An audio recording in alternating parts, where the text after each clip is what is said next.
আম আদমি পাৰ্টিও প্ৰথমখন প্ৰাৰ্থী তালিকা প্ৰকাশ কৰিছে। তিতাবৰত পল্লৱ শইকীয়ালৈ আপৰ প্ৰাৰ্থিত্ব। পল্লৱ শইকীয়ালৈ প্ৰাৰ্থিত্ব প্ৰদানত উৎফুল্লিত হৈছে আপ কৰ্মী।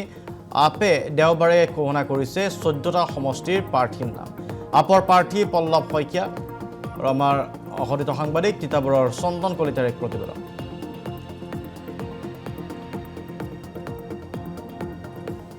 হয়, আপৰ প্ৰাৰ্থী নাম ঘোষণা কৰাৰ পাছতেই তিতাবৰত উৎফুল্লিত হৈছে আম আদমি পাৰ্টি। ইতিমধ্যে মই উপস্থিত আছোঁ তিতাবৰৰ যিগৰাকী প্ৰাৰ্থীৰ নাম ঘোষণা হৈছে তেওঁ হৈছে পল্লৱ শইকীয়া। ইতিমধ্যে পল্লৱ শইকীয়াৰ ঘৰত মই উপস্থিত আছোঁ। পোনে পোনে মই তেওঁৰ ওচৰলৈ যাব বিচাৰিছোঁ। প্ৰাৰ্থীৰ নাম ঘোষণা কৰাৰ পিছতে দেখা পোৱা গৈছে যে আপৰ উত্থান হৈছে তিতাবৰত। এই মুহূৰ্তত আপোনাৰ নামটো ইতিমধ্যে ঘোষণা কৰিছে তিতাবৰৰ প্ৰাৰ্থিত্ব প্ৰয়াসী হিচাপে। আজি কেনেকুৱা ধৰণৰ অনুভৱ আপোনাৰ?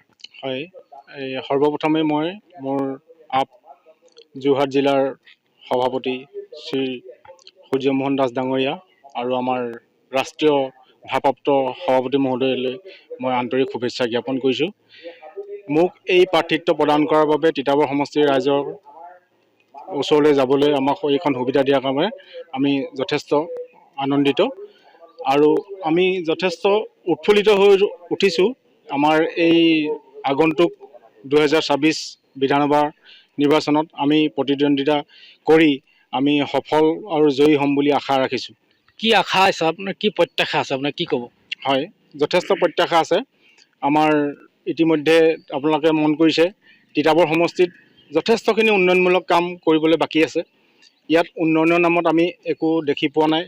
যিজন বিধায়ক আছিলে তেখেতে উন্নয়নৰ নামত একো কৰা আমি পৰিলক্ষিত হোৱা নাই। অনাগত দিনত যদি আমাৰ প্ৰাৰ্থী জয়ী হয় বিধানসভালৈ, তেতিয়া তিতাবৰ সমষ্টি যিবিলাক আধৰুৱা কাম আছে, যিবিলাক উন্নয়নমূলক কাম কৰিব লগা আছে, সেইখিনি আমি আগবঢ়াই নিম বুলি আমি বদ্ধপৰিকৰ। যিবিলাক মৌলিক সমস্যা আছে আটাইকেইটা সমস্যা আমাৰ তিতাবৰ সমষ্টিত আমাৰ পৰিলক্ষিত হৈছে। আৰু পৰিকল্পনা আপুনি যদি টিকট ইতিমধ্যে আপুনি লাভ কৰিলে আৰু যদি তিতাবৰৰ পৰা আপুনি বিধায়ক হৈ যায়, তিতাবৰৰ যদি বিধায়ক হয় আপোনাৰ পৰিকল্পনা কি হ'ব, কি কি সমস্যা আপুনি দূৰ কৰিবলৈ আপুনি সম্ভৱ? হয়, সৰ্বপ্ৰথমে মই ইয়াৰ পানী সমস্যাটো দূৰ কৰিবলৈ চেষ্টা কৰিম।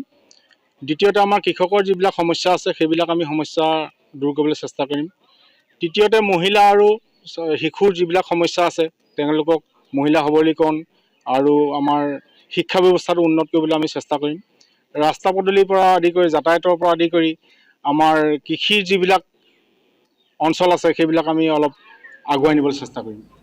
আম আদমি পাৰ্টিও প্ৰথমখন প্ৰাৰ্থী তালিকা প্ৰকাশ কৰিছে। তিতাবৰত পল্লৱ শইকীয়ালৈ আপৰ প্ৰাৰ্থিত্ব।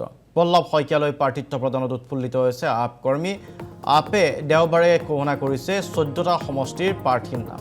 আপৰ প্ৰাৰ্থী পল্লৱ শইকীয়া আৰু আমাৰ অসদিত সাংবাদিক তিতাবৰৰ চন্দন কলিতাৰ এক প্ৰতিবেদন।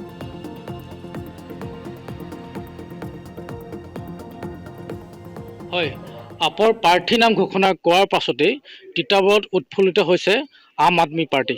ইতিমধ্যে মই উপস্থিত আছোঁ তিতাবৰৰ যিগৰাকী প্ৰাৰ্থীৰ নাম ঘোষণা হৈছে তেওঁ হৈছে পল্লৱ শইকীয়া। ইতিমধ্যে পল্লৱ শইকীয়াৰ ঘৰত মই উপস্থিত আছোঁ। পোনে পোনে মই তেওঁৰ ওচৰলৈ যাব বিচাৰিছোঁ। প্ৰাৰ্থীৰ নাম ঘোষণা কৰাৰ পিছতে দেখা পোৱা গৈছে যে আপৰ উত্থান হৈছে তিতাবৰত। এই মুহূৰ্তত আপোনাৰ নামটো ইতিমধ্যে ঘোষণা কৰিছে তিতাবৰৰ প্ৰাৰ্থিত্ব প্ৰয়াসী হিচাপে। আজি কেনেকুৱা ধৰণৰ অনুভৱ আপোনাৰ? হয়, সৰ্বপ্ৰথমে মই মোৰ আপ যোৰহাট জিলাৰ সভাপতি শ্ৰী সূৰ্যমোহন দাস ডাঙৰীয়া আৰু আমাৰ ৰাষ্ট্ৰীয় ভাৰপ্ৰাপ্ত সভাপতি মহোদয়লৈ মই আন্তৰিক শুভেচ্ছা জ্ঞাপন কৰিছোঁ। মোক এই প্ৰাৰ্থিত্ব প্ৰদান কৰাৰ বাবে তিতাবৰ সমষ্টিৰ ৰাইজৰ ওচৰলৈ যাবলৈ আমাক এইখন সুবিধা দিয়াৰ কাৰণে আমি যথেষ্ট আনন্দিত আৰু আমি যথেষ্ট উৎফুল্লিত হৈ উঠিছোঁ। আমাৰ এই আগন্তুক 2026 বিধানসভাৰ নিৰ্বাচনত আমি প্ৰতিদ্বন্দ্বিতা কৰি আমি সফল আৰু জয়ী হ'ম বুলি আশা ৰাখিছোঁ। কি আশা আছে আপোনাৰ, কি প্ৰত্যাশা আছে আপোনাৰ, কি ক'ব? হয়, যথেষ্ট প্ৰত্যাশা আছে। আমাৰ ইতিমধ্যে আপোনালোকে মন কৰিছে তিতাবৰ সমষ্টিত যথেষ্টখিনি উন্নয়নমূলক কাম কৰিবলৈ বাকী আছে। ইয়াত উন্নয়নৰ নামত আমি একো দেখি পোৱা নাই। যিজন বিধায়ক আছিলে তেখেতে উন্নয়নৰ নামত একো কৰা আমি পৰিলক্ষিত হোৱা নাই। অনাগত দিনত যদি আমাৰ প্ৰাৰ্থী জয়ী হয় বিধানসভালৈ, তেতিয়া তিতাবৰ সমষ্টি যিবিলাক আধৰুৱা কাম আছে, যিবিলাক উন্নয়নমূলক কাম কৰিব লগা আছে, সেইখিনি আমি আগবঢ়াই নিম বুলি আমি বদ্ধপৰিকৰ। যিবিলাক মৌলিক সমস্যা আছে আটাইকেইটা সমস্যা আমাৰ তিতাবৰ সমষ্টিত আমাৰ পৰিলক্ষিত হৈছে। আৰু পৰিকল্পনা আপুনি যদি টিকট ইতিমধ্যে আপুনি লাভ কৰিলে আৰু যদি তিতাবৰৰ পৰা আপুনি বিধায়ক হৈ যায়, তিতাবৰত যদি বিধায়ক হয় আপোনাৰ পৰিকল্পনা কি কি সমস্যা আপুনি দূৰ কৰিবলৈ আপুনি সম্ভৱ হ'ব? হয়, সৰ্বপ্ৰথমে মই ইয়াৰ পানী সমস্যাটো দূৰ কৰিবলৈ চেষ্টা কৰিম। দ্বিতীয়তে আমাৰ কৃষকৰ যিবিলাক সমস্যা আছে সেইবিলাক আমি সমস্যা দূৰ কৰিবলৈ চেষ্টা কৰিম। তৃতীয়তে মহিলা আৰু শিশুৰ যিবিলাক সমস্যা আছে তেওঁলোকক মহিলা সবলীকৰণ আৰু আমাৰ শিক্ষা ব্যৱস্থাটো উন্নত কৰিবলৈ আমি চেষ্টা কৰিম। ৰাস্তা পদূলিৰ পৰা আদি কৰি যাতায়াতৰ পৰা আদি কৰি আমাৰ কৃষিৰ যিবিলাক অঞ্চল আছে সেইবিলাক আমি অলপ আগুৱাই নিবলৈ চেষ্টা কৰিম।